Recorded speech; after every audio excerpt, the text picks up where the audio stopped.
legends. Like I organised a skate event that has Hey guys, I think we got a TikTok version right there. There's a sound. What do they call it? There's a clip there. Yeah. Oh yeah, I think that's going TikTok, boys. Thanks for that. Oh, boys, that is a great blooper. Ooh, that's staying in as well. Hell yeah. Yeah, keep that in. That's a bit. Oh, He might be staying down now. oh, I love to see that face reaction. Oh man, that we'll do it. We will put that if you Slow it down. The video intro.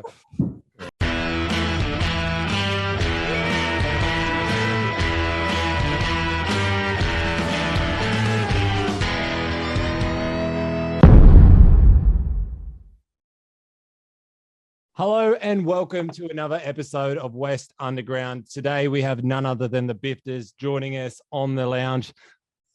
How are you guys? How's it going, fellas? Thanks for having us. No worries, no worries. I love the sign. We were just talking before we started this interview, and I said, the signage looks good in the background, and I'm loving the big spliff. You know, yeah, that's the Bifters. That's our ethos. So we try and stay on brand here. Nice. Good boys. Now, how did you boys start a band?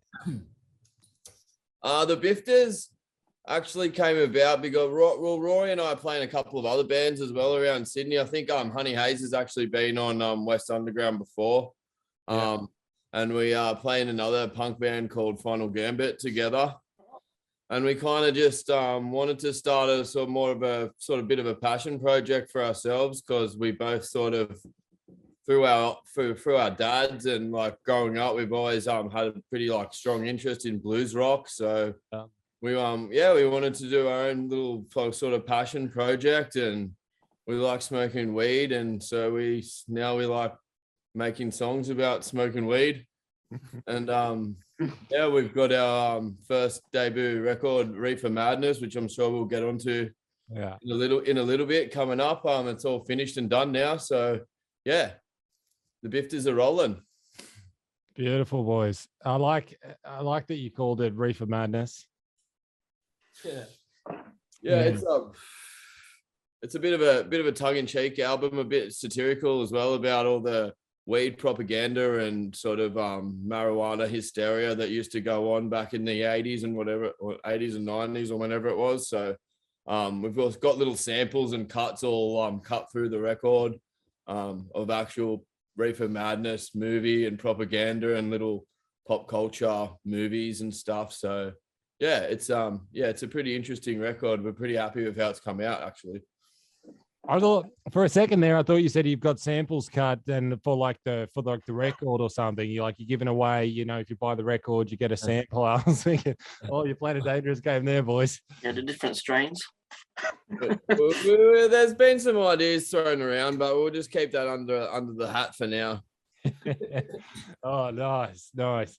And who are your like musical inspirations, especially like when you coming like to this band? Who are you looking at, I suppose, to kind of when you start a band and you've got kind of people that you like out there that are doing a similar thing? Who are those guys for you? I reckon we've probably found more bands that we've played recently with who are similar than we initially thought going into it. I thought going into it, we were trying to do something pretty unique, and we found some pretty good friends along the way, which are doing a similar kind of music. But I think our main influences probably stem from way back, stuff like Rory Gallagher, sort of more bluesy stuff. We started out like as an ode to blues music, Reefer and Champagne, and we still do a couple of covers in the set with Minnie the Moocher. It's an old Cab Calloway song from I think the 30s. Yeah. There's elements of older music there, but we really bring it forward to today. What do we say? Like we like to harness the blues attitude of eras gone by, and we have some bluesy undertones, but we've sort of evolved into this more rock and roll sort of doom machine. We don't really know what we are now. So we float between the genres of blues, rock, and doom, I'd say. think we take a lot of songwriting influences from older fashions, in that some of them are sort of concepts or character concepts based around a character. You don't see so much of that too often these days. It tends to be a lot of similar lyrics, and I think we just try and tell a bit of a story with the music as well. I think that's pretty evident on the Reefer Madness album as well, because we've done it as a concept record, and like all the characters, each single has a comic book character which features in the song, and we've had those illustrated for everyone, and they're all going to be together on the actual vinyl when we save up in a few weeks' time and get some vinyls printed. So yeah, and they flow across all the different songs as well. Like some of the characters feature in the other songs as you listen through. So yeah, I think that's a pretty cool old school sort of flavor that we're bringing with the Bifters. Yeah, absolutely. And boys, like if you become like fucking huge, those vinyls will be worth a fortune. And all the like the real nerdy music collectors out there are going to be like, I want this one with the, the Green Man on it, Yeah. Save a couple of pressings for sure. Oh man. And how do you even go about getting vinyl press these days? Does it cost an arm and a leg to do? We've had a very brief look into it. We're just getting all the artwork sorted. Shout out to Dan Thrax Illustrations. He's done all our artwork for us. He's an absolute legend. It's so sick. And he's just doing the actual vinyl cover at the moment. So once we get that sorted, all the artwork will be done, and we'll look into it a bit more. But on first glance, it's not cheap. Yeah. Oh, I could imagine. But what's very, very cool is we've had a couple of American bands like on our podcast, and there's a whole big thing in California where they're like collecting like new bands like vinyls in America.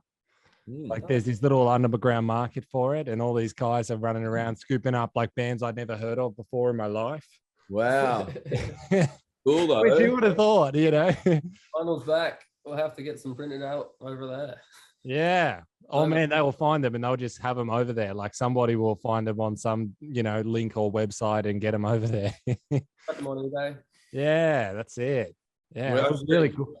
We started working just the last couple of weeks with Evergreen artists on some PR and stuff. So we were chatting with Michael from them during the week about with our next release, he's going to shop it a little bit to the States and to the colleges. So hopefully we'll have the vinyls all ready to go by then as well. And you never know. There we go. A little bit of breadcrumbing over in the States. And beautiful. It'll be like Cheech and Chong and the Bifters. Yeah. Cool. Oh, nice. Paul, I feel like I haven't stopped talking, mate. Have you got... Oh, it's all right. I'm used to it anyway. I'm just gonna say, how was Frankie's gig the other night? Yeah, mate, it was really good. Hey, aside from the bass cutting out in the first song, but like we weathered that storm, and once we got going again, it was a really good gig. Hey, and want to just say a massive shout out to everyone that came down. We got a massive turnout down there, so just really stoked to to play a Saturday night at the iconic Frankie's, and fingers crossed it just drags on and they never have to leave. Yeah, everyone says that. Yeah. Do you guys have like a unique way of live music for you guys? Like obviously you guys are a bit out there with your theme of your band. Like do you guys do anything on stage, or do you have like any props you guys thinking about doing? I guess you could call the van a prop. We've got what's called a rolling Bifter Bus. So Gus has got this mad camper van. You've never seen a setup like this thing, man. It's got like velvet velour interiors and shit. It's beautiful. It's a bit of a camper van. Oh, good. Have you got? Is it how many seats is it? Is it just like is it 4-seater or 2? 3 seats to get us up the front. Oh, we might actually have a look at this. Oh, look at that. This Jesus. Oh, nice. I don't know if you can see. There's a little piece of wood down on the side there that just screws onto the step. Yeah. So I've got a big wooden stage that we built out of pallets that just screws onto the side. And this is actually premiere for you guys, because we're We haven't been booked on the lineup, but because the lineup's so good on the King Street crawl, we're thinking of unveiling the Bifter Bus on that weekend there. And Oh yes. just Beautiful. parking up and having our own VIP stage on a side street there somewhere. So yeah, it's gonna be. Is that the festival, the King Street Festival? Yeah, it looks like I think yeah. 300 There's bands a lot over 3 days or something going on down there this year. So early next year. Yeah, it looks fun. That goes for like a week. I think that goes for like a week or close to a week. Every day is a different bands, and it looks really good. All the different venues are all involved, and they have the street parties as well. So we're just gonna have to snabble the van in there and have our own little Bifters private show. Yeah, just drive down King Street playing your stuff. Get someone to drive. Hey boys, are you gonna do a bit of bodywork to it and give it like the Grateful Dead kind of colouring eventually? You reckon? Well, I reckon with the lights and the smoke machine. Yeah. You can tell you're coming from a mile away. Jared, our bass player, Jared, our bass player who couldn't make it today, but shout out to Jared. He's an awesome audio technical engineer. Is that what you call it? Sound guy. He's just a wizard. So we've got a big generator and a full PA system and everything, and he does the sound like a proper stage. So it's wherever this thing rolls into, it's going to be pumping. That's for sure. You've got to get somebody to film it of like you guys getting out of it and just opening the doors and fucking it's just all yeah. like It's not even a smoke machine, just them having a few before they get out of the car. You don't need the machine. No, it's free, mate. Self-made. We just need half an hour. I reckon it'll be a good week. If I get a few days here and there, I reckon a vibe on us will be amazing. Especially the rooftop areas, like the rooftop bars as well. Just made yeah. If we can get a little spot around the park at the back there, even if we park the van up there the night before, and then we can just like rock in once it's all barricaded off and probably get told to leave, but we'll give it a crack. Yeah. I like the idea, boys. It's you got to get somebody to film it though, because that's going to be awesome and the best part. Because then we'll get it documented for sure, definitely. Good film clip or something, if not. And also like chuck it up on TikTok, like as well, like that. Like that is the best platform at the moment. Like you wake up the next day, put a couple hashtags on it, and you'll get thousands of views the next day, and you'll get heaps because people will share it because it's just so cool. Not a bad call. Hey, we have to set up the Bifters TikTok. Actually, we were lagging. Yeah, the old mate from our other band, Nick. Hey, Nick, good mate. He's pretty hot on the TikTok. He started doing some fucking funny little skits with Final Gambit on TikTok, and that's taken off. So you might have to follow in his wake. Yeah, boys, you got to get on top of it because it's the best. I wish they were giving me money to say this, but they're the best platform at the moment because, you know, Instagram, Facebook, they show it to like your friends if you're lucky and they want you to kind of pay for a bit of promotion. Yeah. TikTok shows it to the world, like, but just based on how many, you know, likes it gets and its own popularity. So it's a very cool platform. So hot right now. We might have to get onto it, hey? Yeah. Yeah, I thought the Chinese Communist Party owned it and didn't know how they'd take all the marijuana propaganda that we're putting up. See how we go. Yeah, look, boys, I think you'll be fine. I've seen a lot worse on there, so yeah, sweet. Okay. You guys will go. You know, it'll be cool. That's a good shout. Yeah, we'll definitely have to get onto that ASAP. Definitely for the van launch. Yeah. Look, I've seen Tommy Chong on TikTok, so you boys will be cool. Oh, you know, all good. Oh man, she's a king. Yeah. And fucking Snoop Dogg has TikTok, so that's saying something. Oh man. Sweet. If he's not getting booted off, then we should be sweet. Yeah, exactly. Oh, and like, how what like venues have you played so far in Sydney? Like, what's probably been the best gig experience for you guys so far? It's hard to go past Saturday night. Getting asked back to play the Saturday night at Frankie's on the weekend was pretty special. Yeah, chuffed with that. Like, yeah, we'll probably hold that one to the highest esteem. But we've had some rad gigs. Like it was COVID capacity, but we sold out the Factory Theatre. That was pretty cool. And what else? We've had a bunch of our really cool gigs and festivals that we were booked for got cancelled because of the last lockdown. So we're kind of just on. So the Frankie's one was only our third one back, and we squeezed a couple in before it just to get practiced up. We had Lazy Bones and the Great Club as well. That was on my birthday. That was pretty funny.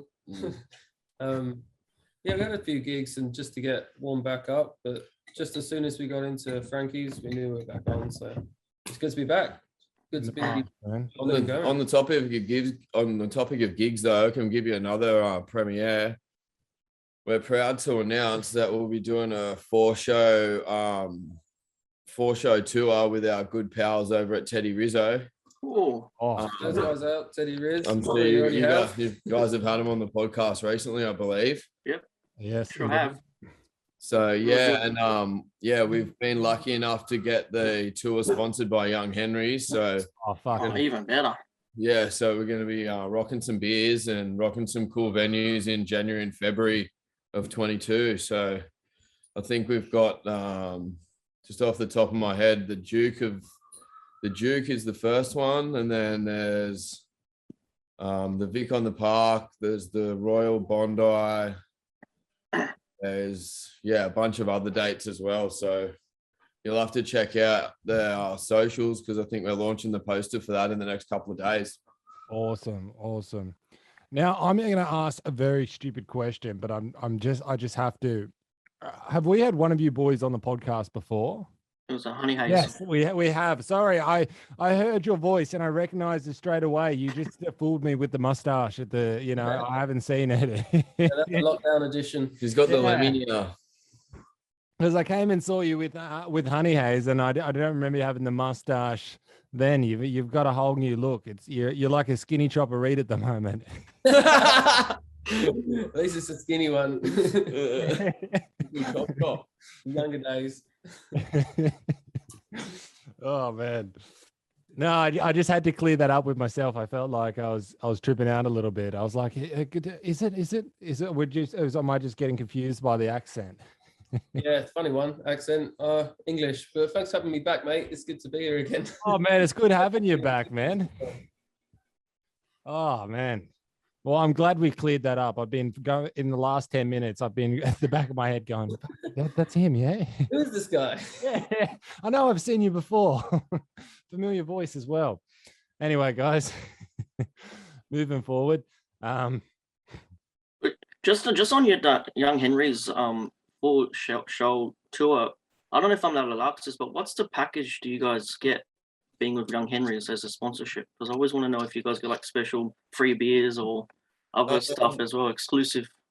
I haven't been the one corresponding with them for this one, so I can't give you the 100% answer, but I'm pretty sure they provide a rider and they do a bunch of promotion and maybe a couple of other things as well. I'm not too sure the specifics of this exact one though. The Teddy Rizzo guys were sorting that out, so hopefully in the next few days we'll actually find it out. So yeah. Well, when it comes to beer, I just got to be excited. So I was hoping to hear the That's all I heard. I was like, I know there's definitely going to be some provision of beer. So so we're happy if nothing else, that's going to be. Yeah, man. I've played a festival before that was sponsored by Young Henry's, and they were very, very generous with the beers. So they're actually legends. Like I organized a skate event that has Hey guys, I think we got a TikTok version right there. There's a sound. What do they call it? There's a clip there. Yeah. Oh, yeah, I think that's going TikTok, boys. Thanks for that. Oh, boys, that is a great blooper. Ooh, that's staying in as well. Hell yeah. Yeah, keep that in. That's a bit. Oh, he might be staying down now.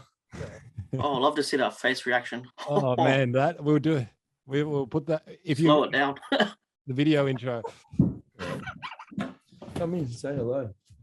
All right. Made a great sound effect as well. Oh, hello.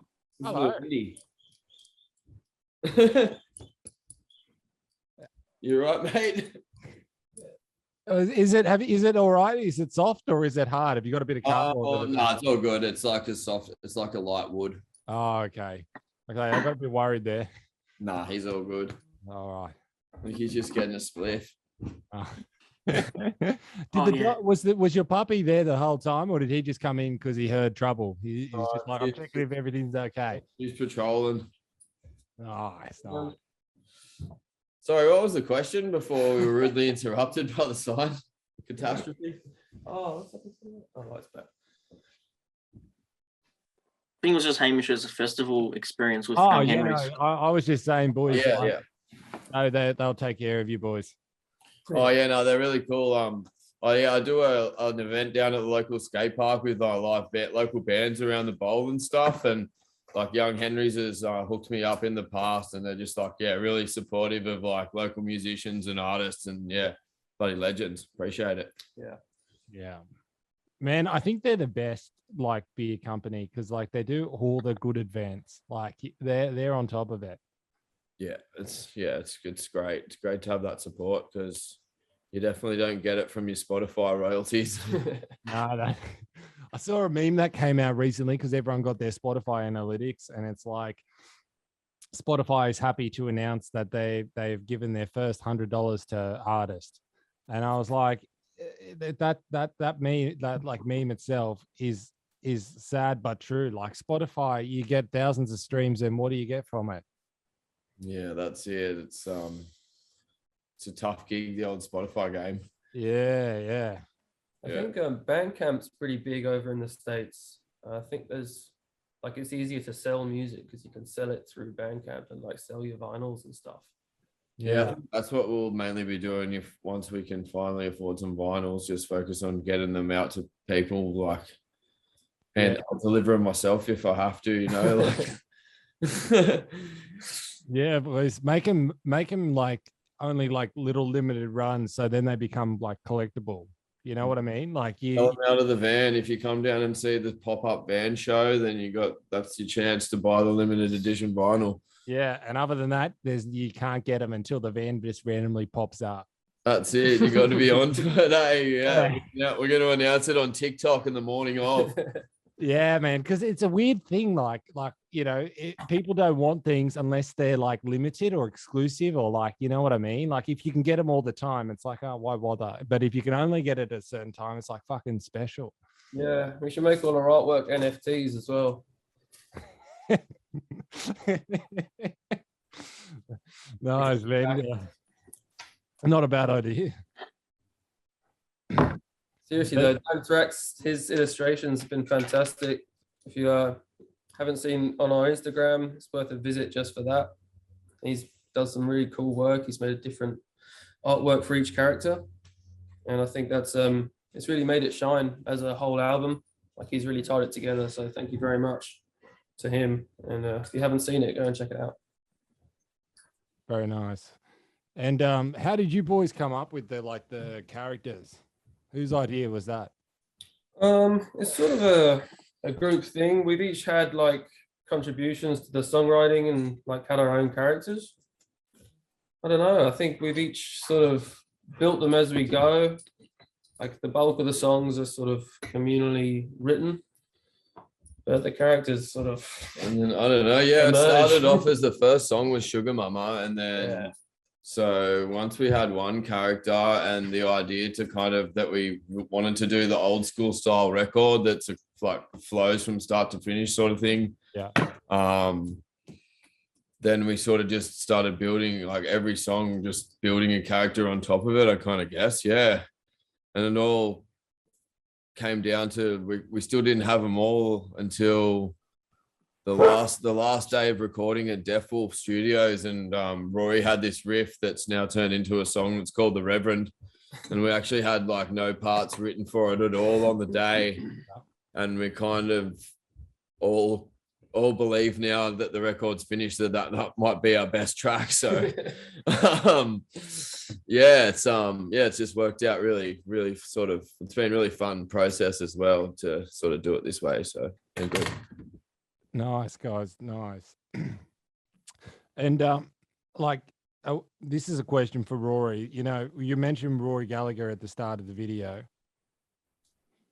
Now, a question, like you said that he's an influence to you, and I suppose a lot of guitar players. But you know, recently, do you reckon he's probably one of the most underrated guitar players of all time?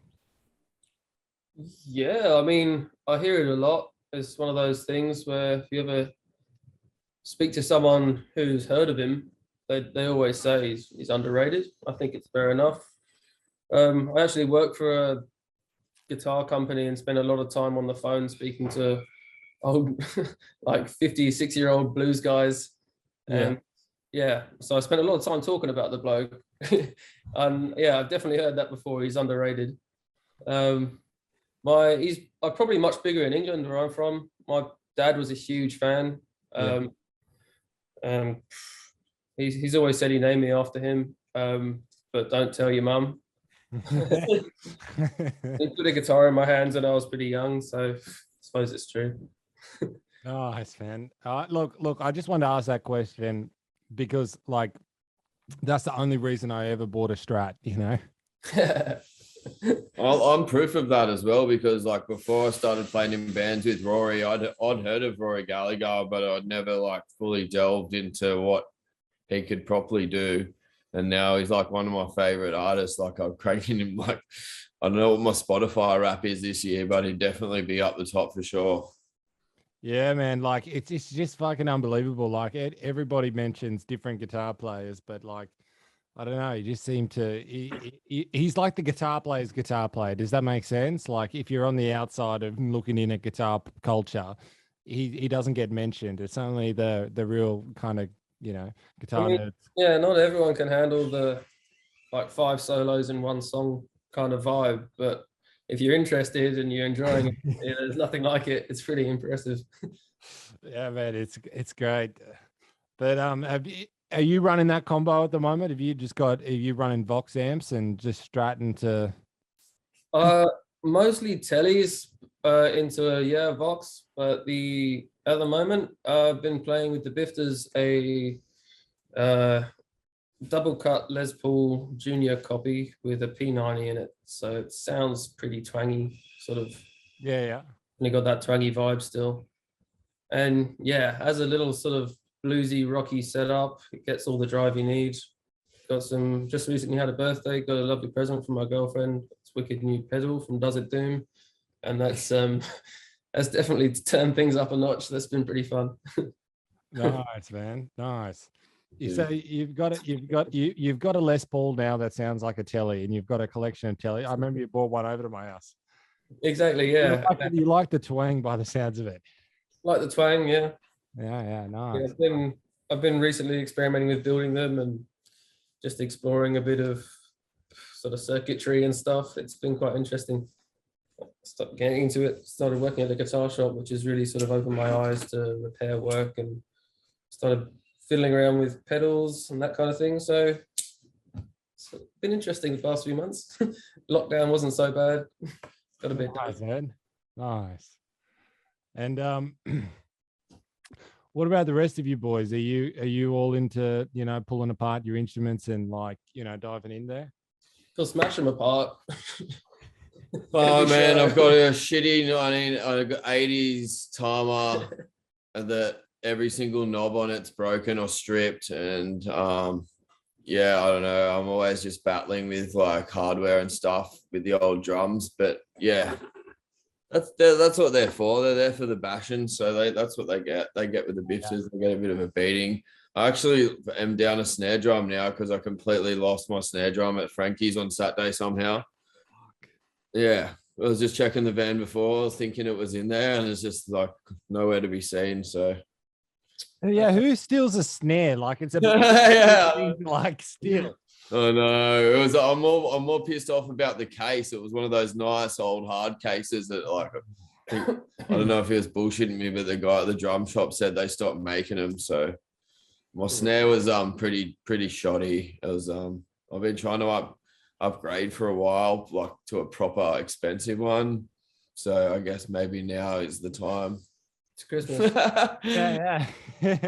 Literally. Hopefully it's just in the back room in the green room. Because I don't. Hopefully I'm it's not gonna stolen. go back, have a look. But like, yeah, right before I went on stage, it was just nowhere to be found. It wasn't where I put it. I thought it might just be under like all the other band's gear and stuff. And then by the end of the night, it still wasn't around. But you never know, eh? My snare fairy. Yeah. Oh man, well at least it's Christmas, man. Just put in your wish list to Santa and you're sweet. Yeah. Santa, can I please get $1,000 Ludwig snare? Oh man, and what about for you? Who are your like drum inspirations? Oh man, I came from like I kind of like enjoy my harder sort of listen to kind of like punk, old school punky stuff. But I don't know, I've been like getting into my clutch and sort of that stuff lately. It's kind of like the blues rocky stuff. But I don't know. AC/DC drummer's got to be like my number one, Mr. Rod. Mr. Rod, yeah. Yeah, he was always a good one, that one.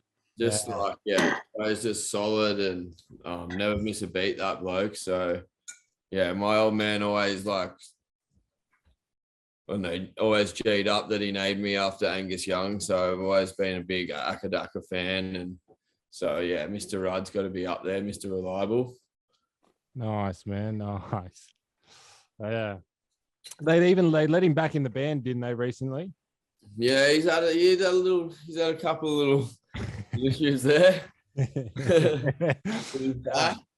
Yeah, I feel like he's just one of those fellas that doesn't like to stop the tours. When he's off tour, he's on a bender.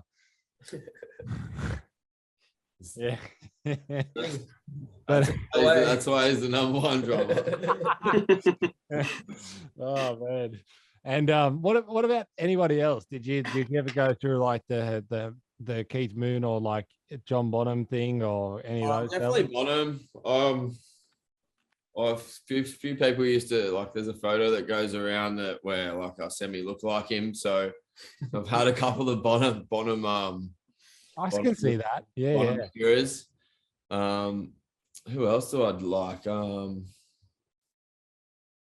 don't know. Hey, yeah, off the top of my head, that's about it, to be honest. I've always sort of just done my own thing. Like I've never really done drum lessons and I don't really like copy too many other drummers. I've always just sort of learnt my craft through jamming.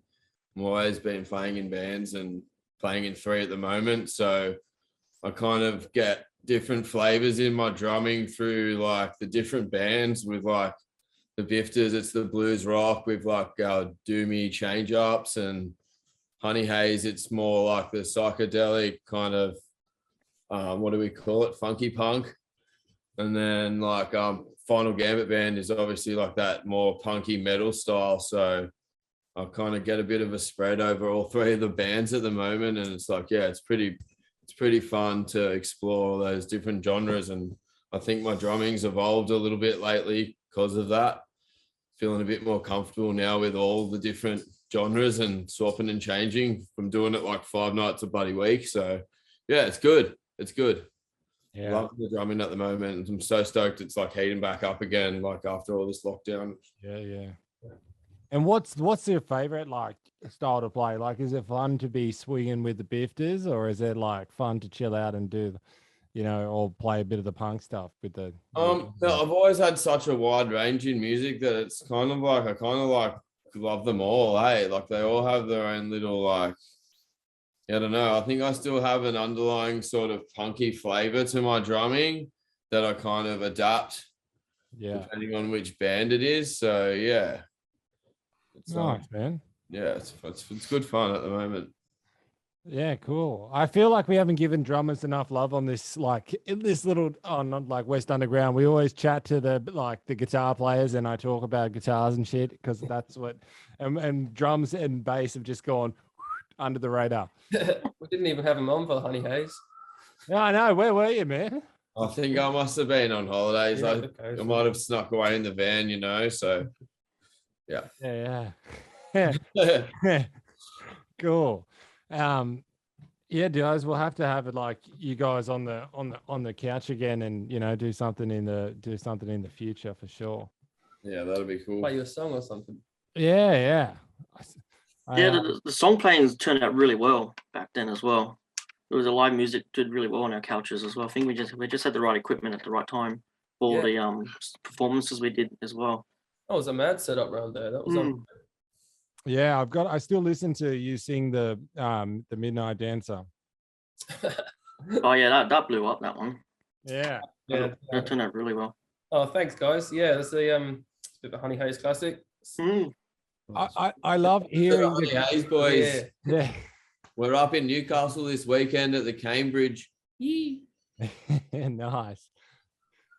I love like hearing the difference between your voice, Rory, and Earl's voice, like because like when you sing that, and it's just you two, like and you know, I think Robin's nowhere to be seen. I mean, it's a very different experience, Honey Hayes in that kind of environment to Honey Hayes on the stage. Yeah.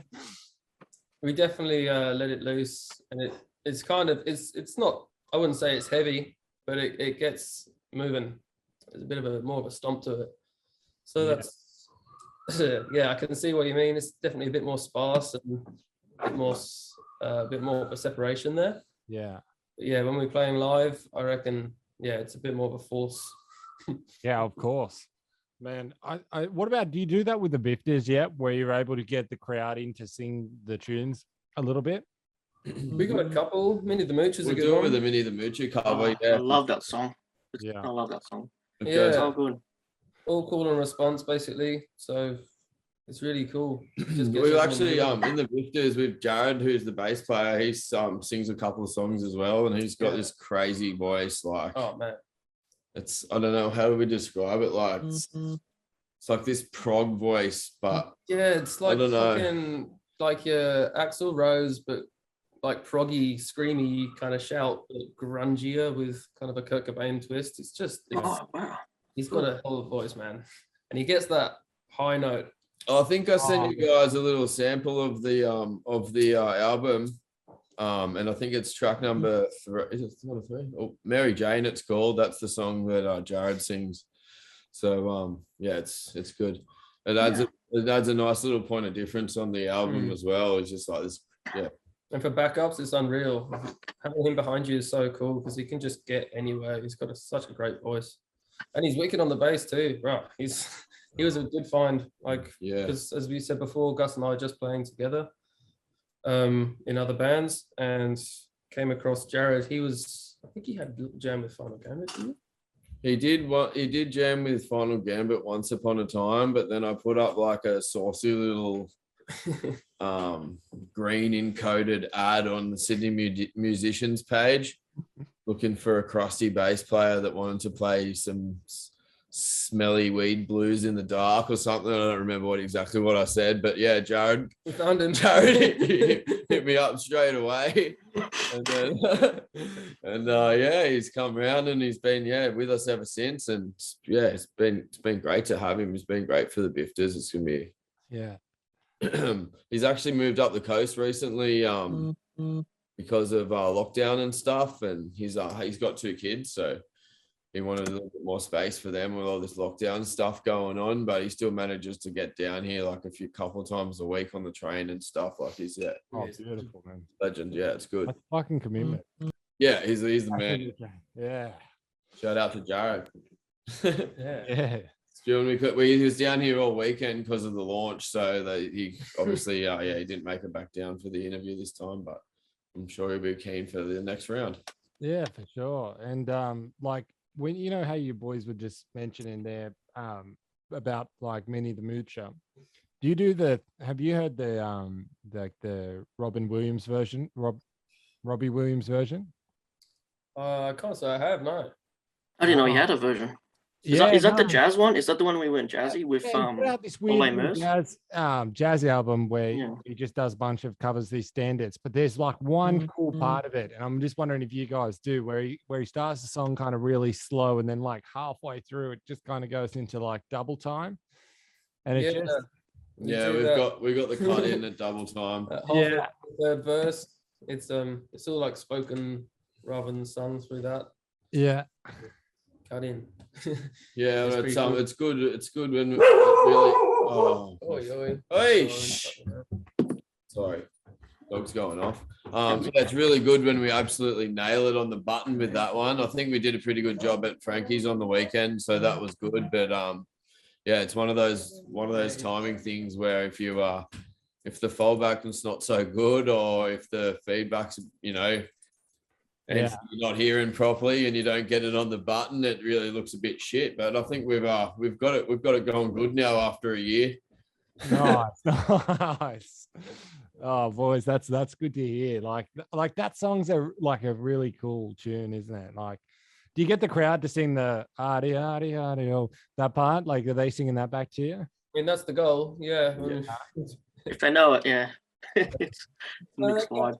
I mean, and when I don't know, I missed what Gus said, but when it rocks up towards the end, everyone's on board. Yeah. Oh, that's so cool. Have you had any times where you've tried to get them to sing back and they're just not playing along yet? Like they. No, not really. I mean, we've been a pretty people-pleasy kind of band so far. People just seem to get along with us, which is nice. People don't seem to shy away or anything. No, we've been pretty lucky, and like we've been sort of haven't had to book too many gigs ourselves. We've been getting, like, after every show we've played, almost we've had a band or someone hit us up for a slot, and we're just happy to play. We've been playing with heaps of rad bands, as many as we can, really, just to get out there while we got this album coming, and it's been awesome so far. And we've got a bunch of shows, maybe like 6 or 7 already in like January and early February. So Yeah. good. Sick. And is there any bands you haven't played with but want to? Oh, I'm sure.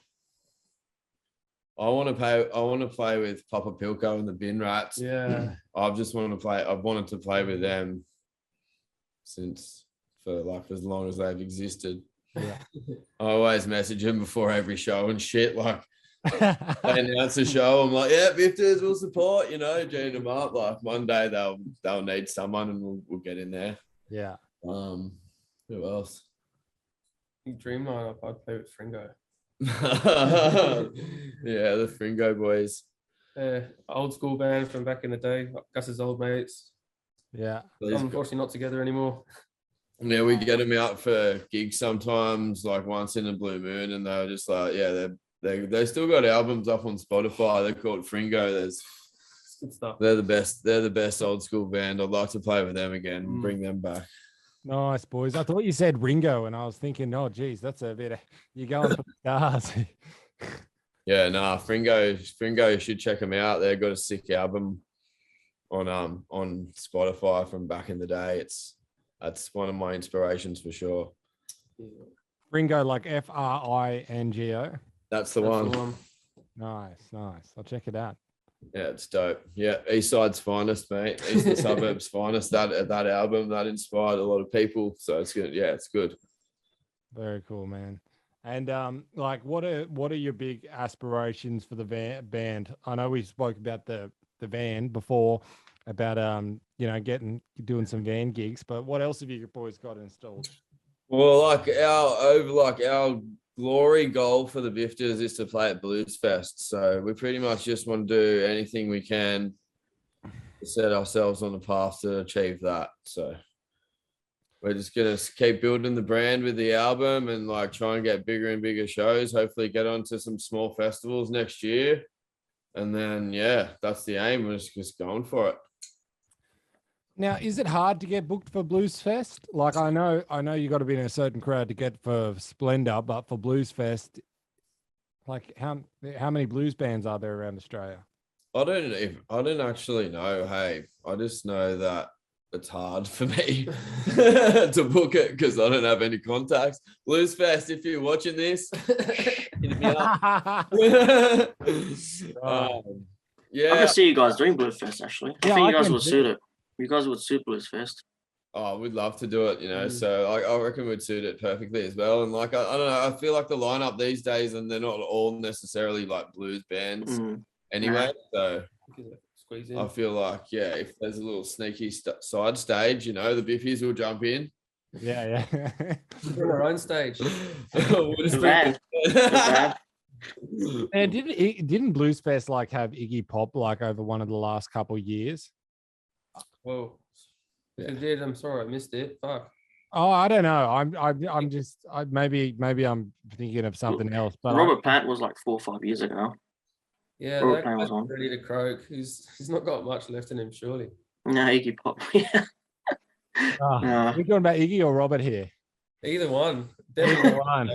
But at least you can imagine Robert Plant's played his fair share of 12 bars. I can't name me one 12 bar that Iggy's played.